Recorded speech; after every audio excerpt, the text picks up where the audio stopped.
Hey guys, and welcome to the channel. Today we're going to go through the process from start to finish of my cream ale.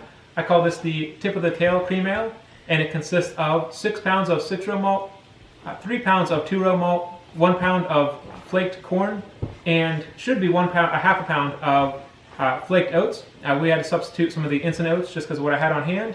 And then there's a half ounce of Cascade at 60 minutes and another half ounce at 5 minutes. So let's go ahead and jump into the brew day. Alright guys, here we are downstairs.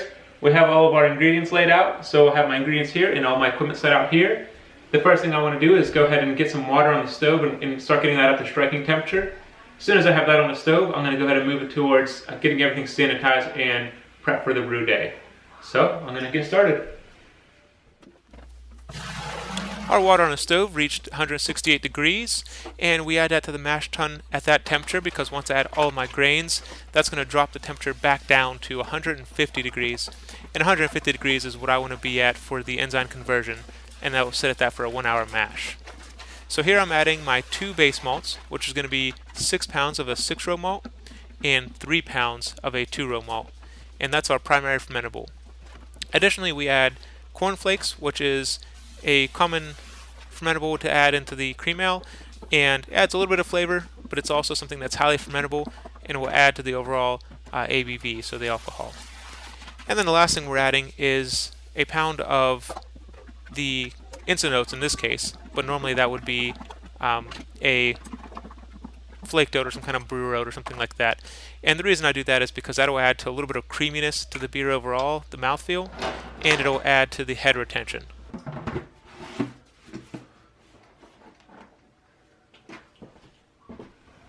Okay guys, we're in the middle of our mash here. We're at 30 minutes out of a 60-minute mash, and I have that sitting at 150 degrees, and my sparge water is going, getting up to 170 degrees. So we're moving along that process. While that's going, I'm going to start measuring out my hops. I'm going to do a half ounce of my Cascade, and that's going to go in right at 60 minutes. So when I first get it up to a boil. And then my US Fuggle, I'm going to do at 20 minutes, half ounce of that. And then 5 minutes remaining, I'm going to go ahead and add the other half of the US Fuggle. So here we are draining the wort out of that mash tun. It was sitting for 1 hour, and then I did a whirl off to get some clarity in that wort. So this has gone directly into the brew kettle, and I'm going to run through another process called a batch sparge after this.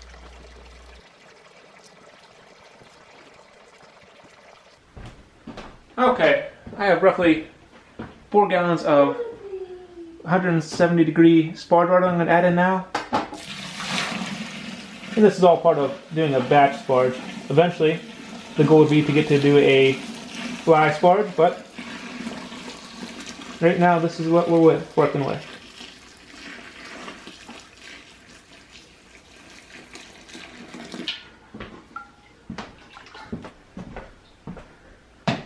Okay, we're going to let this sit for another 10 minutes.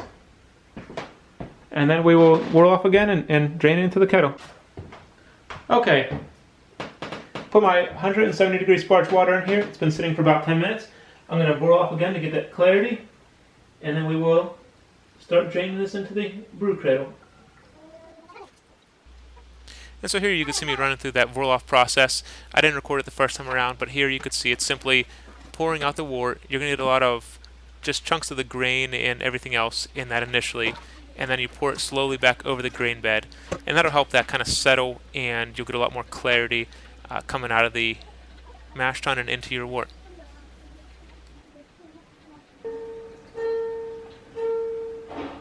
Who's playing that music?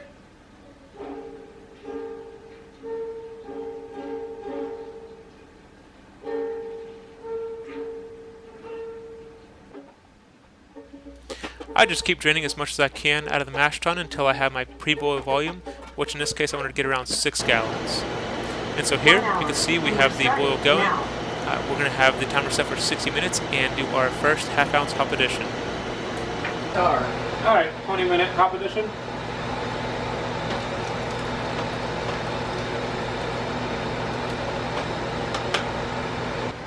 Next thing I'm adding is the Irish moss, and this is just for clarity. That's the only thing. It won't add any flavor, but it'll help the beer flocculate and have a cleaner beer at the end. 15-minute addition.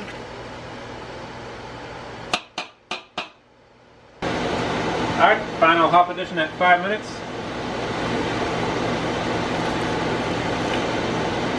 That's all for the hops.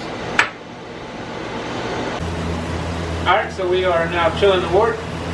We have to get it down to about 70 degrees, and we're still sitting at 158 right now. So running cold water through it and just kind of getting it stirred while we go through that process. This is a nice shot of the chiller I use. It's called an immersion chiller, and it's just cold water running through a copper pipe. The wort is now at 70 degrees, which is our pitching temperature. So the temperature where we can add the yeast and it'll be able to survive and thrive. And I'm pouring that through a filter into our fermentation bucket. Once I get that all in the bucket, I use my siphon to take a little bit of a sample, and I use that to get my OG. So that's my original gravity. And once the fermentation process is done, I'll have my FG, the final gravity, and I'll get the ABV from that, the amount of alcohol in this beer. Now that I have that done and I have the sample set aside, I just got to add my yeast and we'll basically be done. So I'm using White Labs here. I've been using their yeast for a little while now and have been very happy, so I'll probably keep using them going forward.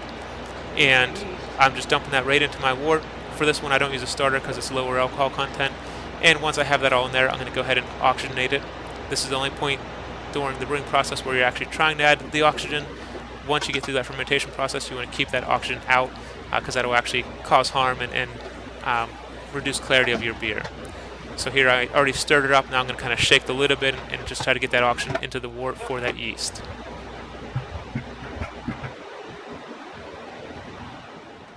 Alright guys, so I hope you enjoyed the brew day. Everything went pretty smoothly with that, and then the beer went through the fermentation process without too much issue. So one thing I'll say as I made this beer was that when I tasted it as it was going through the fermentation process, this beer in particular, I drink a lot of the heavier beers, and it tasted way too much like water, and I was really concerned. I had a feeling that once I carbonated it, it might be alright. I mean, it's supposed to be a cream ale, it's supposed to be kind of a lawnmower beer, but I definitely had a little bit of concerns that maybe I just didn't get enough efficiency. But in the end, I think it turned out great. Definitely once it got carbonated, I was pretty happy with it. So, cheers. Cheers. So my wife is not the beer drinker here, but that makes her great for giving some feedback. What do you think? I think it's good. It's easy to drink, and like you said, it's perfect for a hot summer's day. Yeah, I think I'll definitely make this one again once we get a little closer to summer. So we're still just getting out of February into March, so a little early for this type of beer, but I wanted to give it a try and develop the recipe. So this was a recipe from scratch. So I'll probably make some modifications next time and see what improvements I can make. I'll say since we brewed this beer, I have upgraded some of the equipment that I have. I got another cooler for fly sparging, and I did a IPA, kind of a New England IPA. We'll do some sampling of that, but I didn't actually record the brew day. So, but I'll put up some info on that and share the recipe. Ready out of it. Any other thoughts? I think it's great. Keep them coming. Cheers. Cold and very light and not heavy. Yeah, you're gonna love the IPA, huh? I may have to find someone else to sample that. I was gonna say, am I gonna do tasting of the IPA too? I don't know. We'll see. Because my kind of beer is very cold, and I'm probably already drunk.